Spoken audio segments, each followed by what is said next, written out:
ಸಕ್ಕರೆನಾಡು ಮಂಡ್ಯ ಜಿಲ್ಲೆಯ ಮಳವಳ್ಳಿ ತಾಲೂಕಿನ ಭೀಮನಹಳ್ಳಿ ಗ್ರಾಮದಲ್ಲಿ ಬರ್ಬರ ಹತ್ಯೆಯೊಂದು ನಡೆದಿದೆ.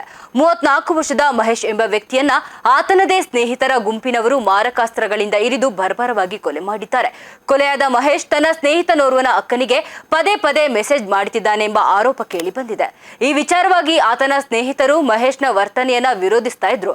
ಇದೇ ವಿಷಯಕ್ಕೆ ಸಂಬಂಧಿಸಿದಂತೆ ಆಕ್ರೋಶಗೊಂಡಿದ್ದ ತಂಡ ಮಹೇಶ್ನನ್ನ ಮನೆಯಿಂದ ಕರೆದೊಯ್ದು ಚಾಕುವಿನಿಂದ ಇರಿದು ಹತ್ಯೆಗೈದಿದೆ. ಘಟನಾ ಸ್ಥಳಕ್ಕೆ ಕಿರುಗಾವಲು ಠಾಣೆ ಪೊಲೀಸರು ಭೇಟಿ ನೀಡಿ ಪರಿಶೀಲನೆ ನಡೆಸಿದ್ದಾರೆ. ಈ ಸಂಬಂಧ ಪ್ರಕರಣವನ್ನ ದಾಖಲಿಸಿಕೊಂಡಿರುವ ಪೊಲೀಸರು ತನಿಖೆಯನ್ನ ಆರಂಭಿಸಿದ್ದಾರೆ. ಪ್ರಸ್ತುತ ಓರ್ವ ಆರೋಪಿಯನ್ನ ಬಂಧಿಸುವಲ್ಲಿ ಪೊಲೀಸರು ಯಶಸ್ವಿಯಾಗಿದ್ದು, ಉಳಿದ ಆರೋಪಿಗಳ ಪತ್ತೆಗೆ ತೀವ್ರ ಶೋಧ ಕಾರ್ಯ ನಡೆಸ್ತಾ ಇದ್ದಾರೆ. ಬರೀ ಒಂದು ಮೆಸೇಜ್ ವಿಚಾರಕ್ಕೆ ಗೆಳೆಯನೊಬ್ಬ ಬಲಿಯಾಗಿರುವುದು ಭೀಮನಹಳ್ಳಿ ಗ್ರಾಮದಲ್ಲಿ ಆತಂಕ ಮತ್ತು ಅಸಮಾಧಾನವನ್ನ ಉಂಟು ಮಾಡಿದೆ.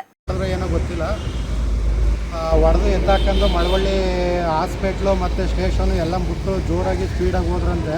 ಅದು ಕಾಲು ಎಳೀತಿತ್ತಂತೆ.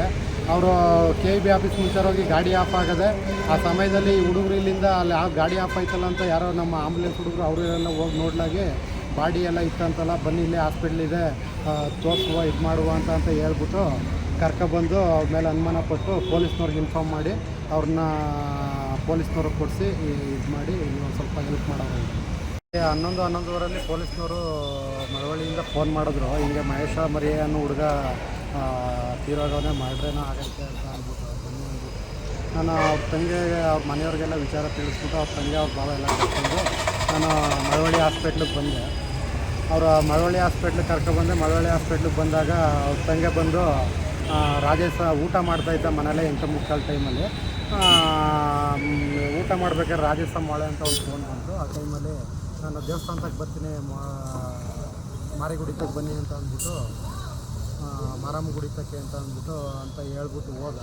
ಅಲ್ಲಿಂದ ಹೋದವನು ಏನಾಯ್ತು ಏನೋ ಗೊತ್ತಿಲ್ಲ, ಮರ್ಡ್ರ್ ಆಗದೆ ಅಂತ ಅಂದ್ಬಿಟ್ಟು ನಾವು ಇಲ್ಲಿ ಬಂದಮೇಲೆ ಗೊತ್ತಾಯಿತು. ಅದು